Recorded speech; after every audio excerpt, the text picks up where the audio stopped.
This is Gam Chat. My name is Greg. I'm McCoy. And I'm D. We're three Filipino gay guys trying to make sense of anything and everything in the world today. Welcome to our podcast.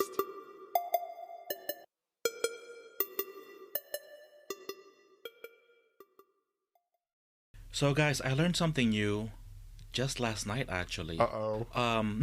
Wait, you know, wait. Is this going down the Bustos rabbit hole or? it may, but I'll try to control it. Okay, I respect that. Learning is still learning no matter what. Yes, I'm still learning. Yes. Learning. You gotta respect that. Yeah, Okay. Dave, that's So true. those leather harnesses that guys wear sometimes. Oh yeah, I have a few of them. So I'm thinking, what is that? I mean, it's not for warmth. So what is it? Wait, what? You're just asking this question now? Well, I've always wondered, but I never asked out loud, right? So I'm like thinking, because I see them in like those wholesome Instagram photos sometimes, or those wholesome videos that sometimes would just come across my screen. I feel like wholesome means different to you than it does for the rest of the population. I think he's emphasizing on the whole part. So anyway, so I just learned that there's a purpose for them. Oh, it's not And to it's like, straighten your oh. back when you're sitting, so you're not hunching around too much? I thought it was for warmth. I promise. Really? Wait. I thought it was like if you're slouching, it like kind of cinches you back up, like so you have a back brace. It's a good back brace. No, it is actually. Dude, it actually is. It really is. You know, it has those little metal things that like attaches to. Wait, let's just take a pause here because you're talking about the leather harness that gay guys wear, where it's just like a leather strap around their chest, like that harness, right? Uh-huh. You thought that gives you warmth? No, I was just joking, but I just wasn't sure what it was for. It has a purpose. So what? So tell us what you learned, No. and how did you learn this? Tell us how you felt when you first wore it. Oh, so you did wear it. No. I was discussing this with a friend of mine, and I said, "Oh, they actually do have a purpose. I thought it was just for looks, right?" What he said was, you can be harnessed on some kind of device, different kinds of ways, for different kinds of positions. And I had to use my imagination because he didn't want to go into more details. I was like, okay. So I was like, oh, that makes sense because it does have those like metal rings. It does. That I assume attaches to like a chain or something. They have a D ring. That's okay. So okay. Because it's shaped of a Yeah, D. but now I want to know besides like a leash, what else are they? Is it something that's like hooked to the Well, you know how ceilings, those, like a swing? Could be, I guess. Well, yeah, the swing. But So why those you need a things are- harness? So is it that you don't fall for safety like purposes, or like what is it? Oh, you young little lads. You so innocent. At least you're trying to be innocent. No, what it's really, I think that it's for, yeah, you could use it to connect someone to a device or hold them down for bondage. But it uses just for grip when you have intimacy. It's for Okay. Yes. And okay. I'm trying to this is supposed to be our political show. I'm trying to be like unbustosy as possible. I don't know what to say, but it's also for grip. Okay, I get it. I guess I should get one of those. Get a grip, McCoy. Get a grip. I will. They have the really cute one. I think it's really cute. It's called the bulldog harness. Okay, what is it? It's really cute. It's like this, it's like a big strap in the middle and a big strap in the back that kind of hooks around your shoulders. Uh-huh. It's really cute and it's like a high up. It looks really cute on guys. So like a push-up bra. No, it's like on top. It's on the top of your yes, chest. I've seen not below those. it. I'm not going to tell you where I saw But it. you know, if you want to wear a push-up bra, hey, McCoy, whatever makes you happy. And now you know. Oh, that'd be nice. You could personalize it, have it like stamped, like you know how like Louis Vuitton bags, you would have it like stamped your initials, but then you'll have like McCoysters on it across your chest. You can get it custom made, but McCoy, when you do get one, please record yourself putting it on because that's always the tricky part. Okay. That's going to be on the GamChat OnlyFans. only fans. OnlyFans. Not even pants, actually. No pants. So how about you guys? What you guys learn? Something new? Something I learned today during COVID. I never realized this. So I don't eat that much carbs normally. But since COVID, and especially since like November during the election part, I've been eating a lot of pandesal. And pandesal, as you may know, you should know, is like a nice pillow of bread, Filipino bread. That's like little like salty, a little sweet. It's like a dinner roll. Don't call no. No, I mean, Do like, not call it a dinner roll. How dare you? No. I'm saying that so people who don't know what pandesal would look like, it's similar. Of a dinner roll. Yeah, it's the size of a dinner roll. Yeah, but right? the taste is different. God. It doesn't have that much more salt than regular bread that you would make, though. It's just that it's milk based. Oh. See, D would know. Wait, what's that comment that D should know? What are you trying to say? Because he makes them from scratch. I don't go to what is it? Who is it? Valerio's. Watch out, Valerio's. But yeah. Valerio's. I do. So one thing I learned about pandesal, one is I am learning to really appreciate it and love it, right? And I have to give it up for the next 100 days because I ate way too much of it. But the best pandesal is when you get it fresh. You should never get your pandesal like in a plastic bag. You should get it fresh, and where it's in a paper bag and you could smell it. It's just the most beautiful smelling thing ever. But I realized like if you don't take care of your pandesal after you bring it home and you just like leave in the bag, your pandesal will deflate. Not even. It would just get hard. Yes. Sometimes. And deflate. It'll deflate. It'll be like, ooh, it like turns like, instead of like a pillow, it's like... Yeah, and it's hard to like cut in half. A used pillow. Yes. Yeah. You can't put your cocoa butter in there. You can't put like anything or your in there. pate, your liver spread. Oh, yes. I don't do that. Oh, no, yeah. I put pancit in it. With some sriracha. Oh, Greg, okay.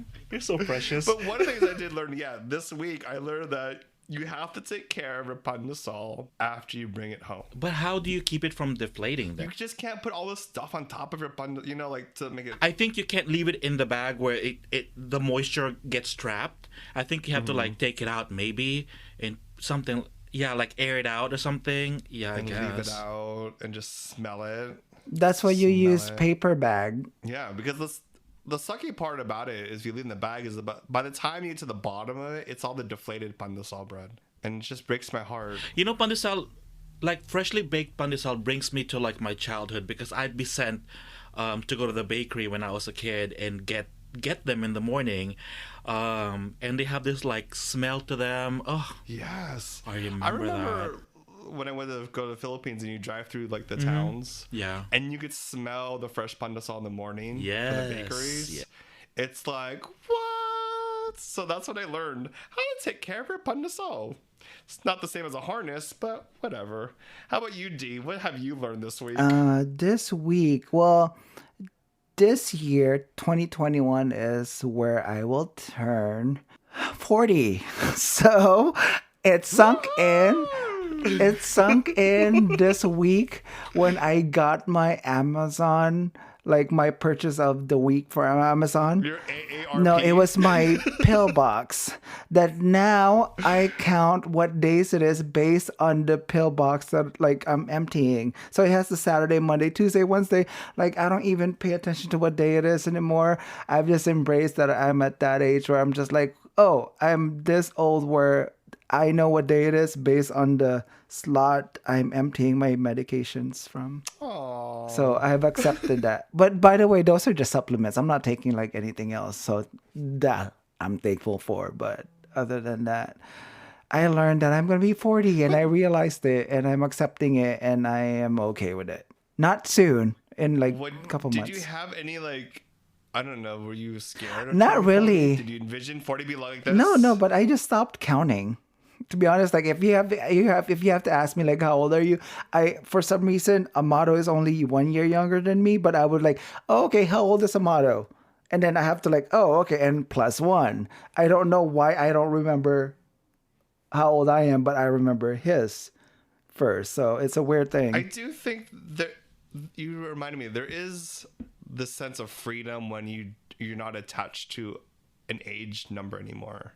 You know, where you're just like, I don't know how old I am. I'm just living life. Yeah. Well, we can't really live life, but we're living within. You can't live Well, I life. would rather be traveling and doing other things, but I can't do that right now. But with hopefully the next coming months. But there's comes a point where, like, when you're young, you're thinking, oh, by 21, I gotta do this, and by 25, I gotta do this. And, Oh, no. like, by 30, I gotta do this. There's freedom in thinking, like, Oh whatever, yeah. I've let go of that years if I'm ago. able to live for another day. Yeah. So you're not actually 40. You're probably older, dude. You just don't know yet. But you know what? One plus thing is like body wise, I was feeling like that a couple of weeks ago, but then I changed something and I'm not in pain. I'm able to do if you're an Apple Watch user, I'm closing my rings every day. So I'm happy. So that's why I have this balance of like, yes, I'm turning 40, but I'm like doing something where it's kind of like making it easier for me to do so. So right on. You're closing the rings. Yeah. The big 40 ring, the big O, big zero. You're closing that ring. And on that note, let's talk about what we're here to talk about today. What are we here to talk about? Did something big happen recently? I don't remember. It's funny when I just brought this up, I thought to myself, like, these past 2 weeks or this January has been like a roller coaster of emotions. Yeah. Like, roller coaster. Like what the fuck? And I feel like I'm still trying to deal with this what do I call it? Like Donald Trump post-traumatic stress disorder. DTPTSD. And so, but I'm really glad that we're here to talk today to talk about the inauguration and about the next 4 years and what this really means. But before we can move and talk about inauguration, I feel like we have to unpack the past 2 weeks, which has been a roller coaster because we experienced a coup for the first time for us. But attempted. Yes. What is a coup? I think it's the overthrow of a duly elected government. Like through violence, right? Through violence or military takeover. If you're Filipino, it was the other singer again, Sharon Kulidesma. Cuneta. It was in the What, there's a coup? Yeah, Kuh. I love how it's an, Oh, I I love love her how songs. it has an H because it's Filipino. It's like there's an H in the end. Wait, can you sing the song? Yes, McCoy, please. I am not gonna sing. No. Everyone be quiet. McCoy's gonna Quite sing. just do it. No, we are not gonna McCoy. sing. First of all, we might get in trouble with copyright laws or Oh, whatever. don't even blame the copyright laws. You failed karaoke singer. Jerk. Okay, so we experienced a coup on January 6th. The rundown of, and you guys correct me if I'm getting all the timeline wrong here, is Trump held a rally on January 6th in DC, and he had speakers. He had Giuliani and he had his son, and I think Giuliani said something about combat. In his speech, Trump said, we're all going to go to the Capitol. He did, I remember him say peaceful, right? He did say the word peaceful, but then he kind of went bipolar and said, go to the Capitol. Yeah, and he even said, I'll be there, I'll meet you, or something like that. I'll go with you. I'll be there.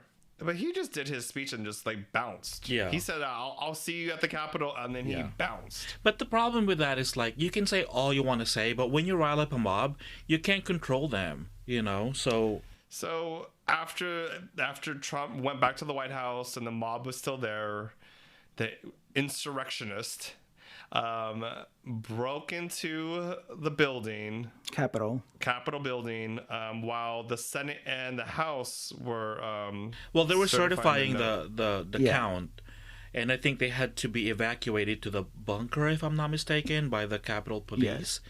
Yeah. And supposedly some of the mob were just a few meters away or something like that. They were very close. They were about, I think, 60 seconds away from the vice president. After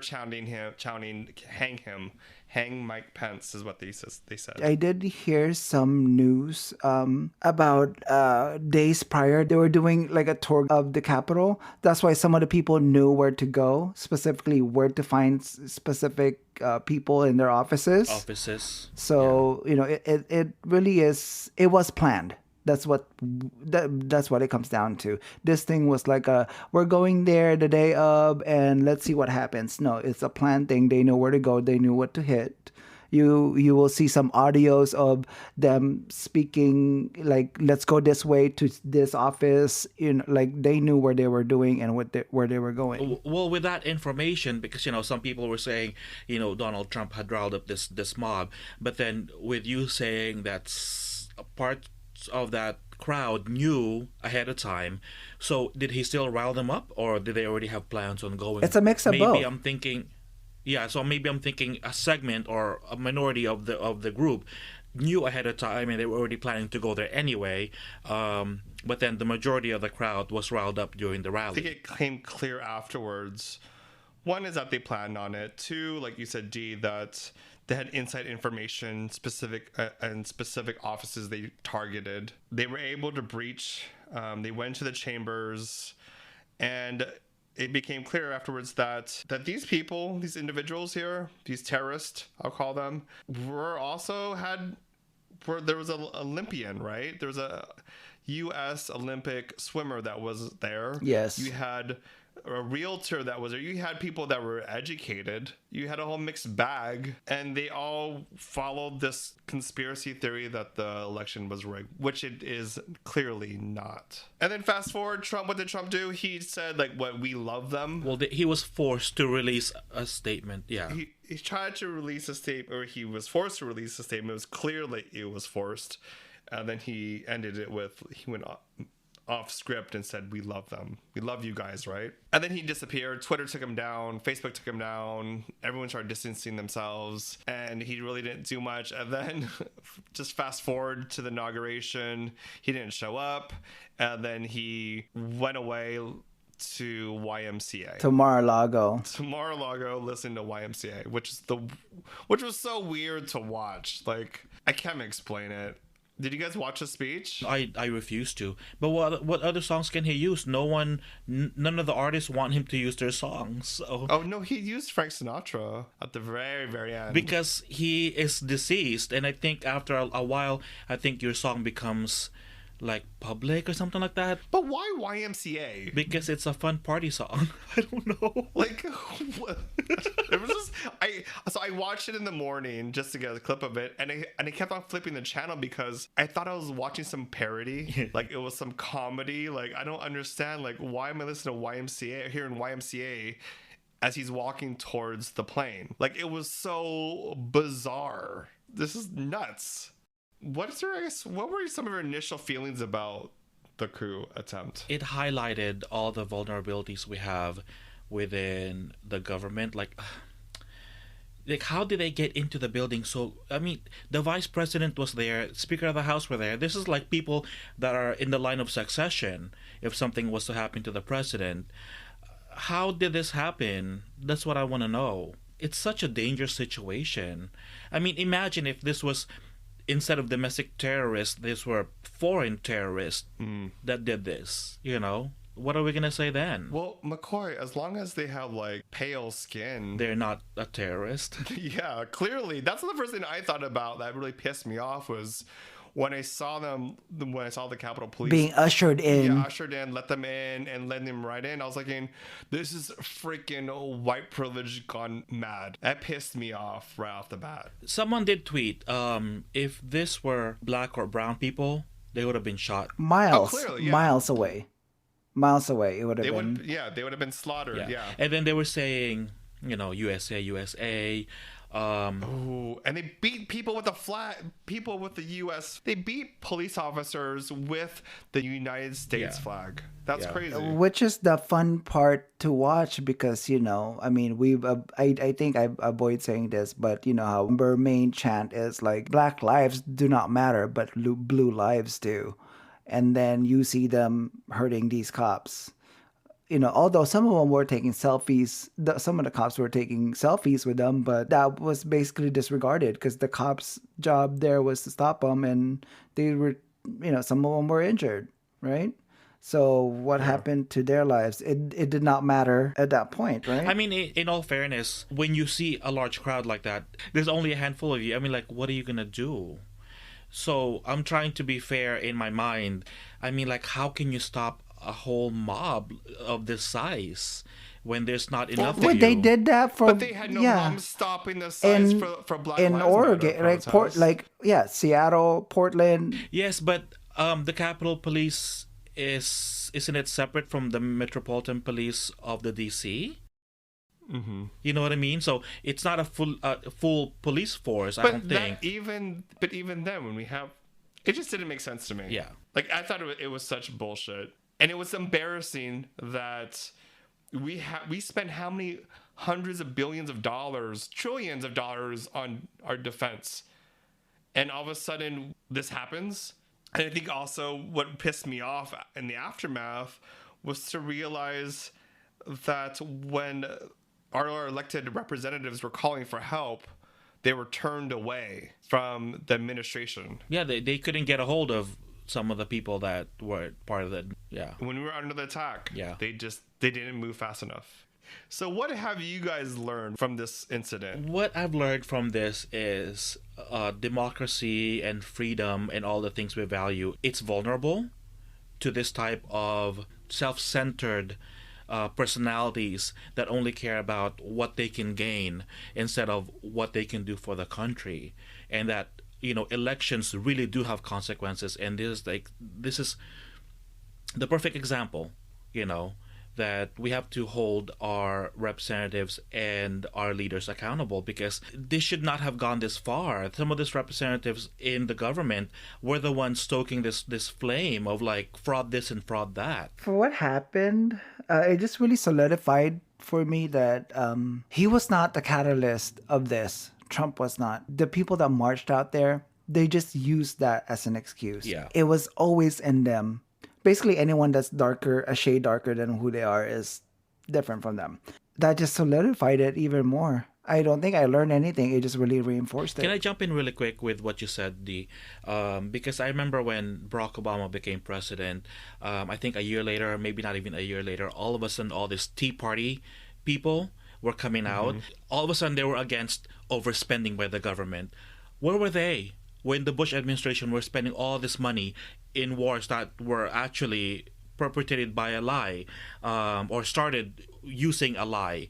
So where were they when all this tax cuts for the rich, which put us into a lot more debt? Where were they? They only showed up when all of a sudden we have a black president. They're hiding their racism behind a lie. They knew it was a lie. And that reminds me of this, when I saw this happening, I said, these were all the people that were saying Blue Lives Matter, Blue Lives Matter.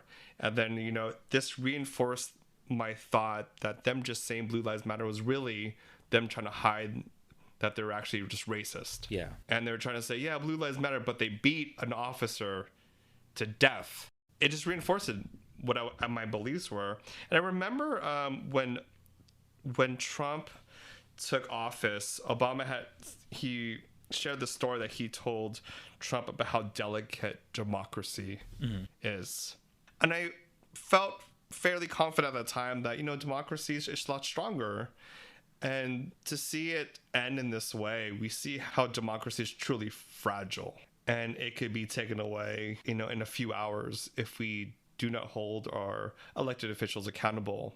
I thought this was also interesting is that how media put it in 2 words, how to define this moment, was called the term the big lie. The big lie that Trump won when he clearly didn't win. And I thought that was interesting, how they kept on saying the big lie, and it made me think about how all these people, and we started hearing in the aftermath that these insurrectionists were shocked and confused when they started hearing the truth, that it was all a lie. I think some of those people will believe when they're told the truth, and then some will never, because to them the word of Trump is a gospel. Damn, gospel.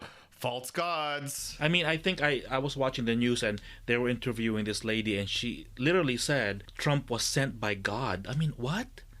He doesn't even believe in God, I bet you. He doesn't believe in God. He did. Remember, he took pictures in front of the church. Well, because it was convenient for him. With the Bible. Yeah. But did he really? Does he even go to the church, inside the church? Well, it was Anyway. closed, remember, so he couldn't. I mean, I'm just stating what I saw in pictures. Well, as Trump said in an interview when asked what scripture, what passage he liked from the Bible, he said something to the effect like, "I like the whole thing. Yeah. I like the whole thing." And the guy pressed him again. "Oh, the New Testament or the Old Testament?" He's like, "The whole thing. The Bible's great." Because he doesn't read it. He doesn't even know one verse, I bet He you. probably didn't know that there was an Old Testament or New Testament. I mean, the default would be like John 3:16. What is that the verse, or the Bible verse? John 3:16, right? Or 3? Oh God, I'm such a bad Christian. We know that, so.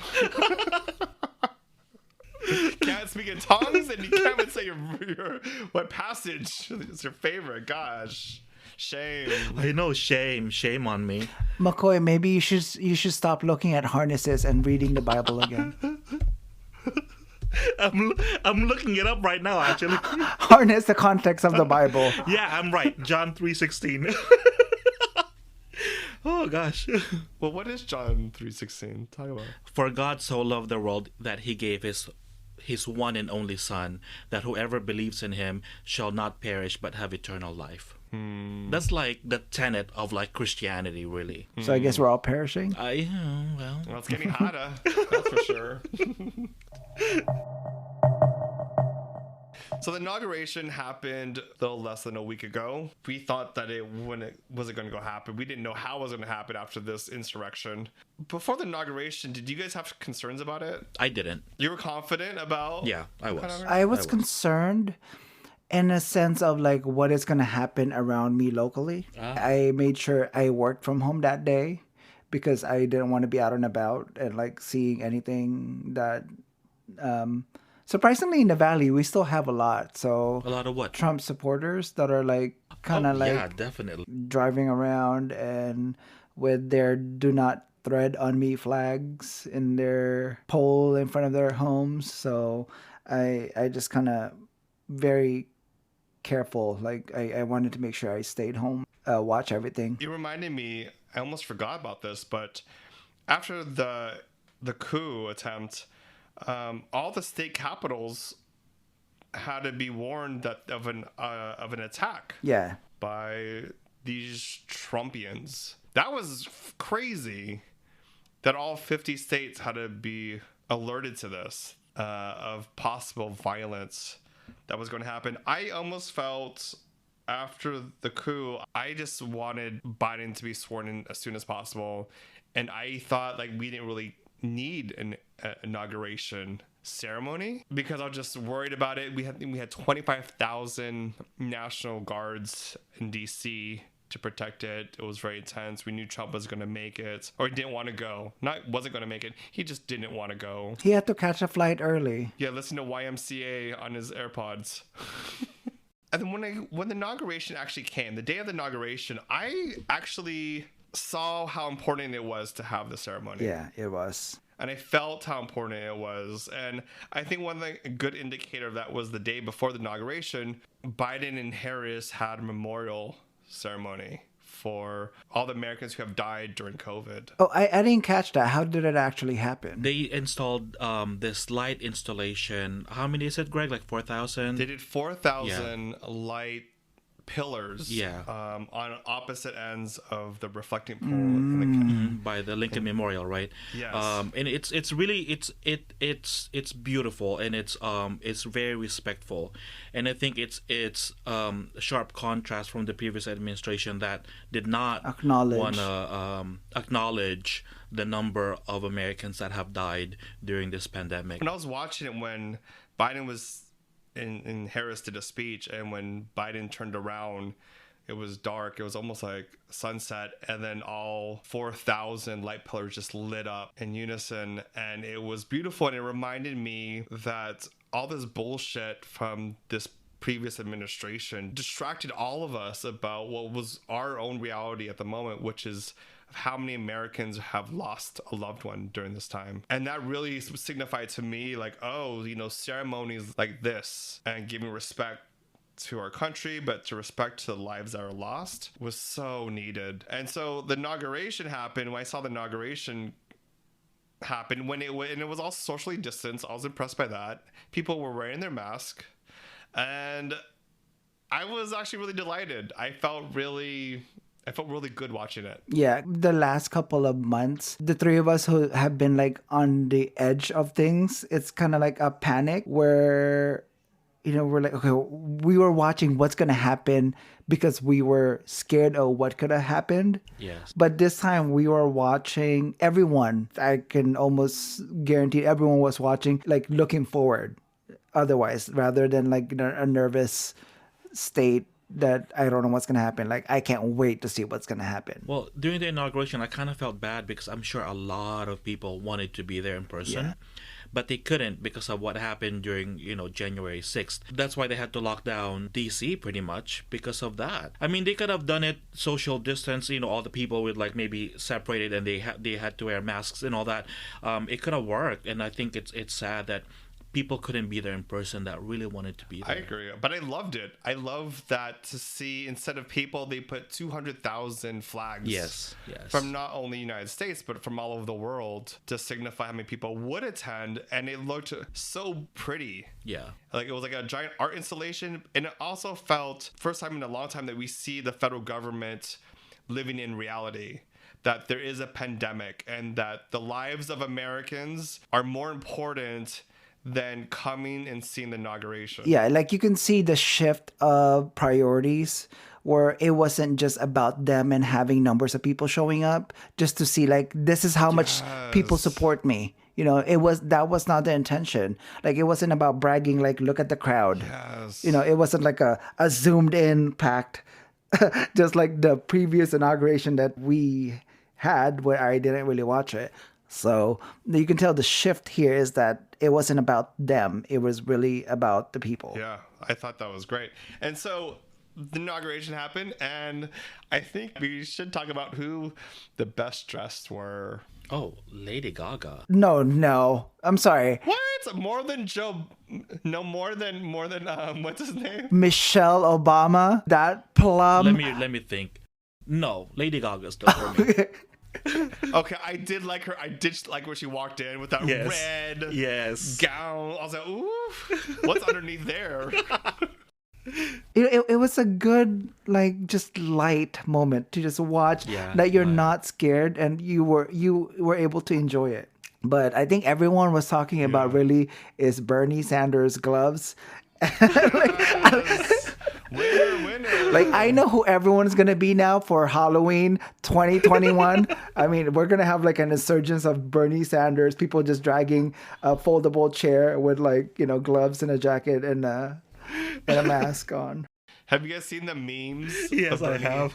The Bernie memes are Yes. hilarious. If you guys haven't seen them, you guys have to look at it. They are hilarious. Because he literally he just was like, oh, like he was walking to the mall or to like the local like grocery store and just like, oh, look at this inauguration. And let me just go and sit down.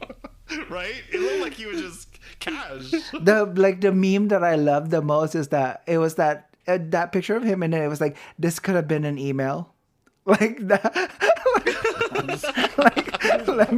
That was my favorite one out of everyone. But yeah, but the show, like presentation, everything, it was good. Lady Gaga was good. It wasn't overdone.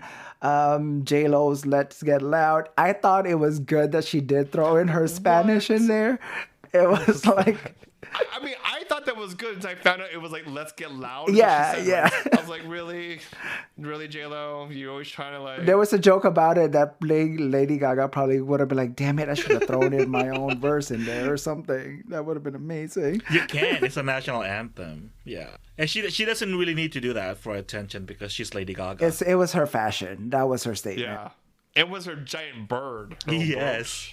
It's so Hunger Games. It symbolizes peace, right? That's what they did. It was a dove. Oh. So it was peace. That's not the Mockingjay. The Mockingjay. Wait, that's the one from like It's Hunger Games. So what were some of your best moments?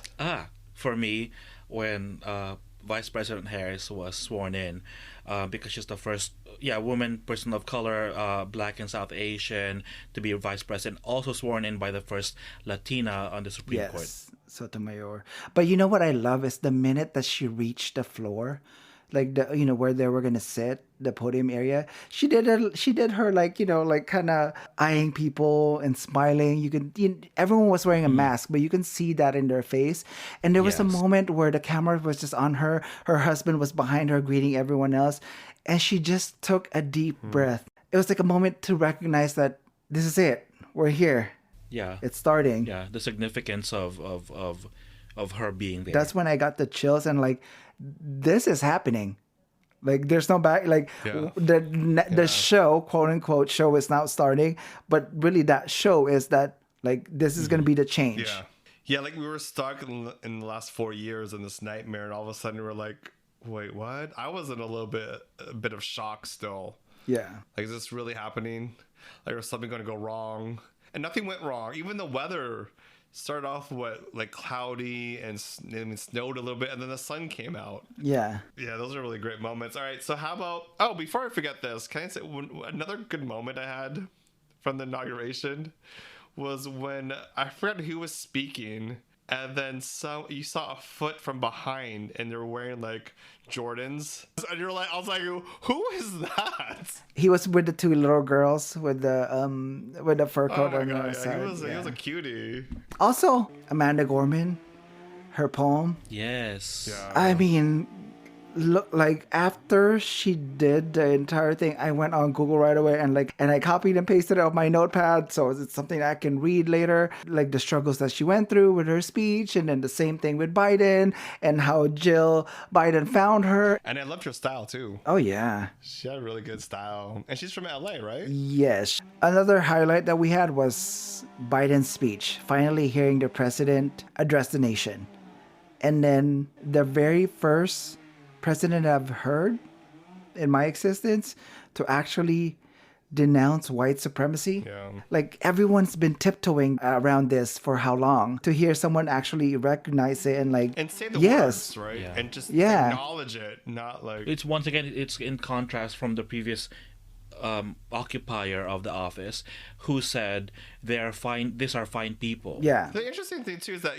and that's one of the moments, a significant moment in Biden's, the reason why he ran. chose to run for president was because of that moment. I mean, he addressed everything from racial justice, climate change, domestic terrorism. Like he said these words that everyone has been avoiding. I felt like he was acknowledging America's reality that we've been in, but we weren't hearing it from the White House. Yeah. Or from our government that it does exist. Like, I think one of my favorite lines from his speech, and it was a really impressive speech. I think a lot of people have agreed that's one of the best speeches, inaugural speeches. One of my favorite lines was, there is truth and they are lies. Lies told for power and for profit. Yeah. I was like, yes. Yeah. Like, that felt really good because we were talking about earlier about the big lie. And how the last administration told I think they estimate over 30,000 lies in 4 years. And it was really great to hear the president acknowledge it and the dangers of it and the reasons, the nefarious reasons for power or for profit. What were some of your really favorite lines from his speech? I think mine was when he called out, like what Dee said, the white supremacy and white nationalism, because it was needed. It was needed to be called out. Didn't he say something about, my soul is in this? Yeah. It was heartfelt, and I could see the honesty in it, because it was very him. So I really liked it. You know what I liked is that it wasn't about him. Yeah. He made sure it was about the people he was serving, no matter what side they took when they cast their vote, like he made sure that he's there to represent everyone. Yeah. Like how his speech just seemed so genuine.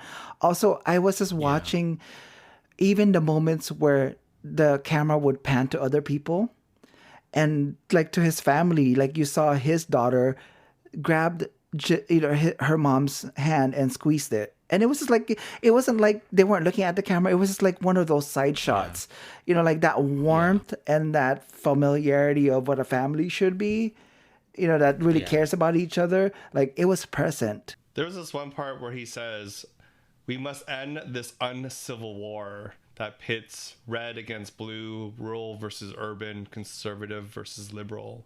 We can do this if we open our souls instead of hardening our hearts. If we show a little tolerance and humility. If we're willing to stand in the other person's shoes just for a moment." Like that was one of my favorite lines. From the day before this, when they did the memorial for COVID, there's no other person that can be a president for this moment. A president that understands empathy for grieving Americans. Like, he's the person. Yeah. And not only is he the right person that could actually, I think, address the soul of America, but really listen to how many Americans are grieving right now. With you saying that, it reminds me that he has suffered personal loss. So he knows. A lot of personal loss, yes. yeah. So he knows how it is. And, when he said, I'll tell you, I'm just paraphrasing that. He said, I'll tell you how it is. Like, he'll be honest. I believe him. I'll believe him. And that's why a lot of his handlers sometimes get nervous when he talks, because he has this tendency of being a little too honest. Because that's him. That's him. Yeah. And I appreciate that. And that's what we need right now. Yeah. Here, I'll give you what you need right now. Here's some truth. I need to take a bathroom break. So why don't we go to a break? Actually, me too. No, you need to eat some peanuts. That's what you're doing. I know you.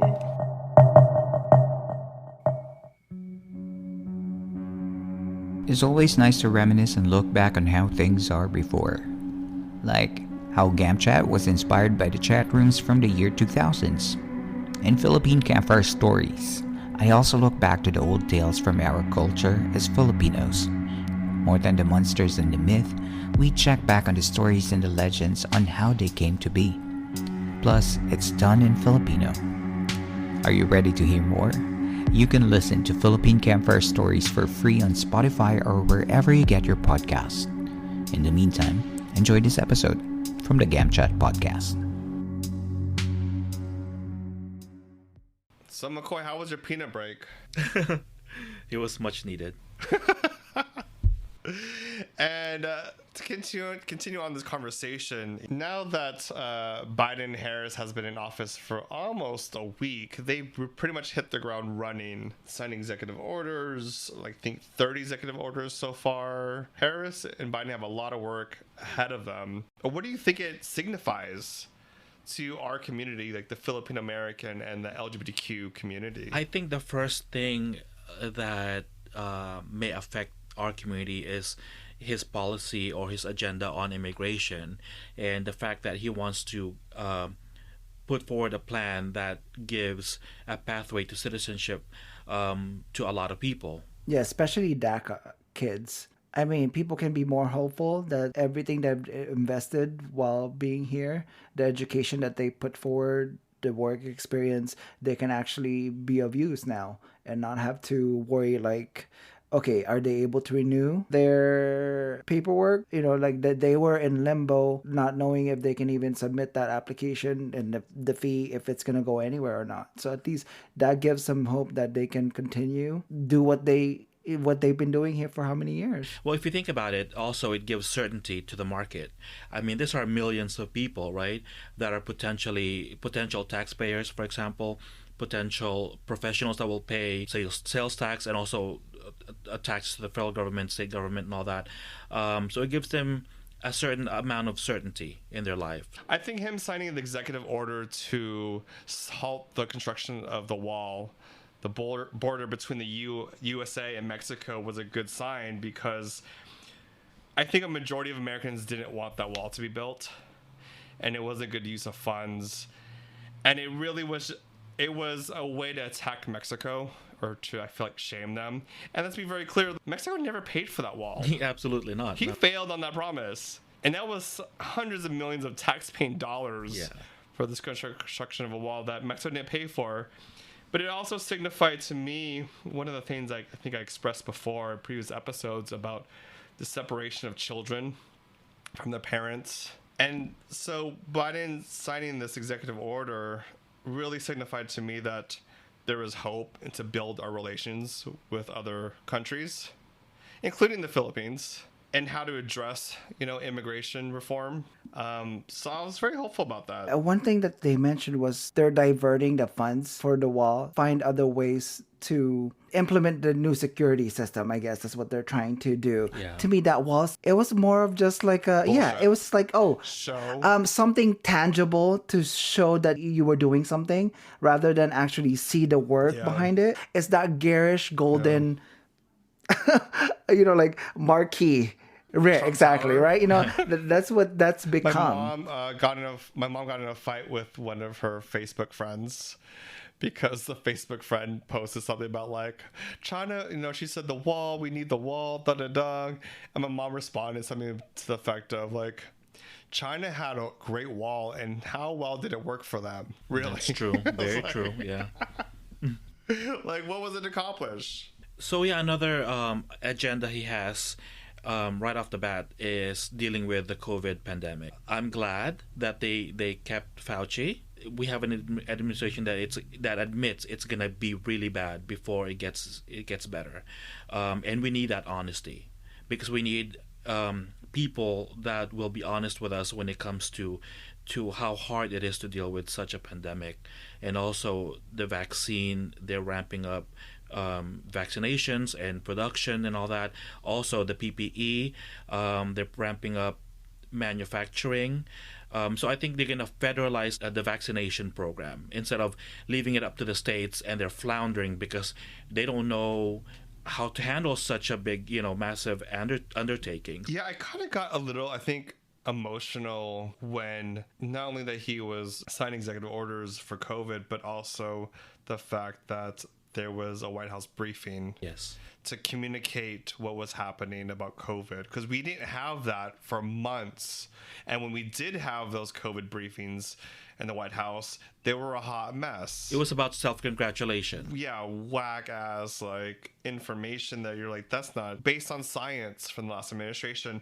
It pissed me off when I found out that they're not inheriting a COVID plan from the last administration, because there isn't any. Well, okay, there wasn't any. No, okay. Fauci did confirm that the Project Warp Speed, I think that's what it's called, he was part of that movement, and they're just ramping that up. That's the vaccine, getting it manufactured and then getting it to people. But he's part of that movement, and he is going to be in charge of all that. So correct. That is something that they inherited from the previous administration that they can put into good use because they believe in it, instead of, if it makes you look good. Well, no, I think though what I heard from my understanding, it was that there was their goal, but they didn't actually have a strategy in place to distribute the vaccines. Well, obviously they don't, because they left it to the states. So they royally messed up. So there was no plan. There was no plan on how to do any of this. And how does that affect, the Filipino American community? Like, we've been hit tremendously hard from this pandemic. I think in the past few weeks, a lot of my Filipino friends have all lost a loved one already, or 2 or 3 loved ones. And the last administration had 0 plans. And so to hear Fauci during the briefing talk about information, it was like a relief. And you can see it also in his face that he was relieved that he's not going to be barricaded or pushed to the side. This administration is actually going to listen to science rather than, hearsay of what someone's aunt was taking hydroxychloroquine. He genuinely looked like he was relieved that he's going to be able to do his job. I mean, I'm relieved to hear someone talk freely about science. What do you guys think about how this new administration is going to impact the LGBTQ community? I feel good about this administration when it comes to to our community, because I think we have, for the first time in years, we have a true ally in the White House. Wait, was Trump ever an ally? Huh. He was never an ally. He was very anti-LGBTQ. That's for sure. Not his daughter Tiffany. Remember, she had her own LGBTQ speech. I right? saw that. She had. How can you say that? His daughter Tiffany had a pride speech. Yeah, that was it, and it wasn't cute. All right, it was not cute. I watched it. Didn't that touch your heart? She needed to fire that makeup artist, by the way, too. That was awful. Sorry, not to hate on her, but it was pretty pathetic. Like, Trump was anti-LGBTQ. Well, he did say, I think it was on the RNC speech that he gave, that he is gonna, I don't know what he even said, but he was struggling with the LGBTQ, like he didn't even know the letter, so he had to read it from his teleprompter or something. The people that he selected were anti-LGBTQ. Well, so is he obvious? It's obvious, yeah. And so it's like, this is like having this administration, selecting people in our community for leadership in this administration says a lot compared to the last person we shall not name, who was very anti-LGBTQ and LGBTQ rights. So I'm hopeful about it. In fact, President Biden had chosen a trans person to be part of his administration, Dr. Rachel Levine, Assistant Health Secretary from Pennsylvania. So that just proves that he is an ally of our community. Yeah, and he also got Pete Buttigieg. Yes, Department of Transportation. Because he's trying to complete the alphabet mafia. The affluent mafia, what's that? Yeah, the LGBTQIA. He's getting there. He's trying to. He got the G. He got the G. He got the T. We know there's a B. There's a B somewhere there. But they still in the closet. We all know that. Then they get someone queer. They need someone queer too now. So with all that being said, what are your hopes and predictions for this new administration? Hopes and predictions? This all may sound weird. I hope that we don't go back to normalcy in the sense of that we took democracy for granted, or that we took health for granted, or that we lived in this bubble where there was no racism. I hope that we, as a country, get real and get honest, and that there's more stability in the government where we can just have a regular day and not worry that the whole world's going to blow up. Well, I have a hope and a prediction. Okay. Well, I hope that they will fulfill their promises to our community specifically, because we need it. We just need the support, and we need a true ally in the White House. And yeah, but I'm hopeful. Yeah, I was just thinking about the promises, and I think maybe I have lowered the standards so low where I'm just like, I just want them to be honest with American people. Well, I'll give you my prediction. It's not going to be pretty, because in a couple of years we'll have a midterm election. Oh my gosh, McCoy! Right. Like, I'm just trying to sleep at night. Damn. Let's be honest. And also, at every turn, the Republicans in the Senate will block him, like they did with Obama. Let's just be realistic. That's going to happen. So we have to keep vigilant. We have to hold our representatives accountable. And also we have to be prepared for the next midterm elections. That's just the reality of it. Because we're not going to get everything we want. He's not going to get everything he wants. He's going to get blocked. They're already saying Ted Cruz, for example, which has lost credibility, is already talking shit.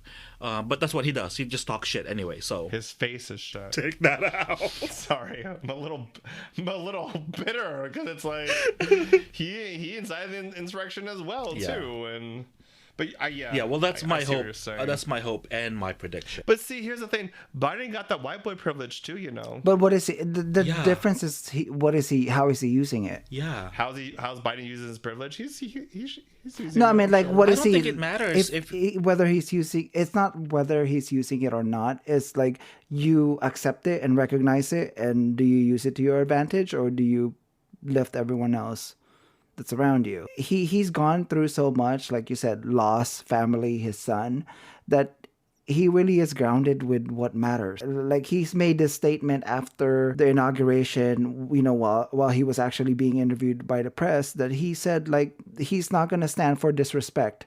Anyone that works for him, if he gets a wind of that, you're fired on the spot, no questions asked. The last administration lied.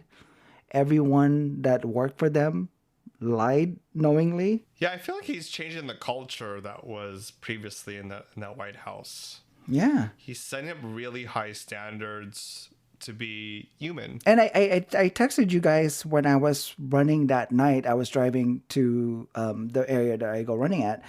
And I texted you like, that was the first time after watching the inauguration, I saw a flag in a car and the other side is Harris and Biden flag next to it. And that was the first time I saw like a flag where I wasn't threatened, like, should I be scared? I don't know what their intentions are with this flag. Like that was the first time I felt like, oh, it's hopeful, right? Yeah, Because patriotism is not supposed to have a party. supposed to. Yeah, it isn't supposed to. But it got hijacked last 4 years. And let's take it back. And that's what we're seeing now. That when you see an American flag, like these people who were carrying that 4 years ago are not gonna carry that because the sentiment is not there anymore. Of that separation and like putting people down. That is interesting because I think that I agree with you that seeing the American flag in the last 4 years, you almost had to cross the street when you saw it because you were scared that they were Trumpers and they're going to be a bunch of bullies and they're going to beat you with the American flag like they did that cop. Yeah. And there's something about that Biden and Harris winning this election. It makes you feel a little bit more at ease. And more empowered to not be afraid of those bullies. I think it's hopeful. I think that's very hopeful. And on that hope, McCoy. Yeah. McCoy. Yes. What's the Filipino word of the day? So the Filipino word of the day is pag-asa.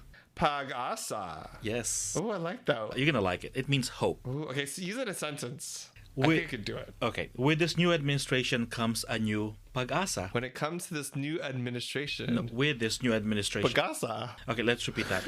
With this new administration comes a new A pag-asa. new pagasa. I won't say in a sentence. I'll just say I got me some pagasa. How about that? Yes, okay, that works.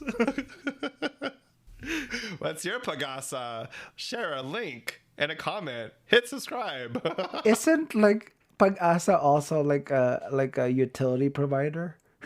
Or something? No. It's the weather service in the Philippines. It's like Philippine Astro something. Every letter stood for like a word that dealt with like weather and all that. Okay. Wow. Wait, so in the Philippines, pagasa is also a weather forecaster? The Philippine Astrophysic, Geophysical, and Astronomical Services Administration. Pag-asa. Each letter stood for something. Nice. Yeah. That's hopeful. Well, yeah, they need a lot of hope with all those typhoons. I have a lot of pagasa to give. And on that pagasa, I used that completely wrong. I think I just like the word pagasa. Hey, pagasa. I don't know. Sorry. Don't wear it out though. Don't wear That's it my out. only Filipino word I think I got right so far. Oh, you got a few. I did? Yeah. Pagasa. Because it's like 'Cause I'm- 6 letters. Pagasa. Yes. We'll make the next one harder. Please don't. Please don't do that. Well, that's our show. If you'd like to leave a comment, have a question for us, we'll answer them on our future podcast episode or queries episode, whatever. Just get a hold of us. You can reach us at On social media, we're on Twitter, Instagram, Facebook, and CuriousCat at GamChat Podcast. Or you can email us your questions at gamchatpodcast@gmail.com. And don't forget to rate us on Apple Podcasts. Leave us a review. And hopefully, there you go. I will have pag-asa that you will give us 5 stars. Pagasa. Pagasa. Thank you, D. And on that, Pagasa. We'll catch you on the next one.